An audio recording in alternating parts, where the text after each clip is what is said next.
Hey, if I'm on your FYP, congratulations. I'm your new Thea. I'm fixing to show you how to make some nachos using some leftover pulled pork. Yes, leftovers. That's what we're having for dinner. So grab your pendeja beater 12,000, hit that follow button, and come on, let's go. Start by heating up your pendeja beater on medium-high heat. While your pendeja beater 12,000 is heating up, add in a little bit of oil. I'm using olive oil. You can use whatever you want. While we're waiting for that to heat up, grab your leftover pulled pork that's been sitting in your $5 Rubbermaid Walmart bowl. Say that shit 5 times fast. The one with the mix-match lids that you can't ever get to fit, or you're yelling at your kids, where's the lid? That one. Yes, that one. And if it's not been sitting in your $5 Rubbermaid Walmart bowl, I don't know what to tell you. It's not going to turn out the same. Grab that and throw it in your pan. Then just mix this around and start to break it up. You want it to get a little bit crispy. All right, my loves, once your pulled pork starts to get a little bit crispy, go ahead and pull it off the heat. This is what it should look like. You'll notice that some of the pieces have a nice caramelized color to them. Like this one right here. That is caramelized. It's a little crispy, not too crispy. You don't want everything crispy. You don't want to eat cardboard, but yeah, you still want to have a little bit of texture, but just a little bit of a crispiness to it. My toppings are half a bunch of cilantro, 1 Roma tomato, 1 purple. What color is that? That's purple. That's not red. Purple. 1 purple onion, and then some green onions. I love you. You make me yell. I'm sorry. I don't know what it is. You just want to roughly chop all of this up.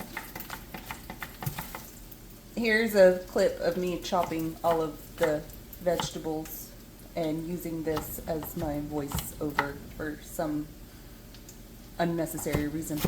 Anyways, thanks for watching. I love you.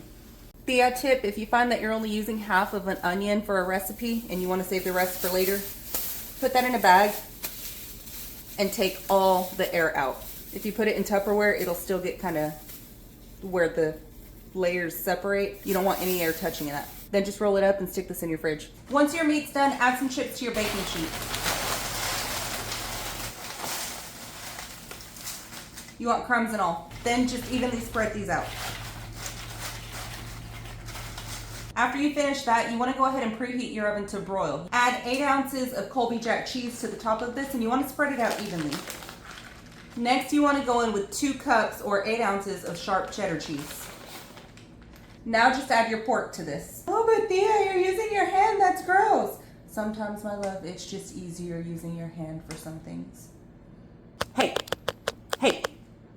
Get your hand out of the gutter. Add in some bacon pieces.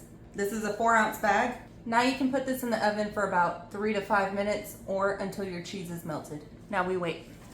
So, what do you want to talk about? How's that boy treating you? Is he treating you okay? Is he being nice to you? How's that girl? Is she... Yeah? Okay. Alright, I'm just checking. Just making sure. See, no? You called the egg. I've been known to do some shady shit. I got you. I'm not toxic, you guys. I promise. I can be, but that's in the past. That's my old life. I can't be like that anymore. I'm a mom now. I have a corporate job. There's a lot about Thea that y'all don't know. Nachos. Now add your barbecue sauce. I'm using Kinder's barbecue sauce. This is the Founder's Reserve. You can put as much or as little of this as you want to. Now to serve this up, I'm using this spatula right here. I don't know where it came from, but it's got the melted edges on it. And then it's also got a melted spot on the back where I sat it on the stove on accident. Just grab some and stick them on your plate. Add in some onion, add in some green onion, add some tomato, and then add a little bit of cilantro. But Thea, aren't you worried about getting the cacas? No, I'm not. I was built for this shit. Then add in some pickled jalapeno. Last but not least, add some sour cream. All right, let's take a bite.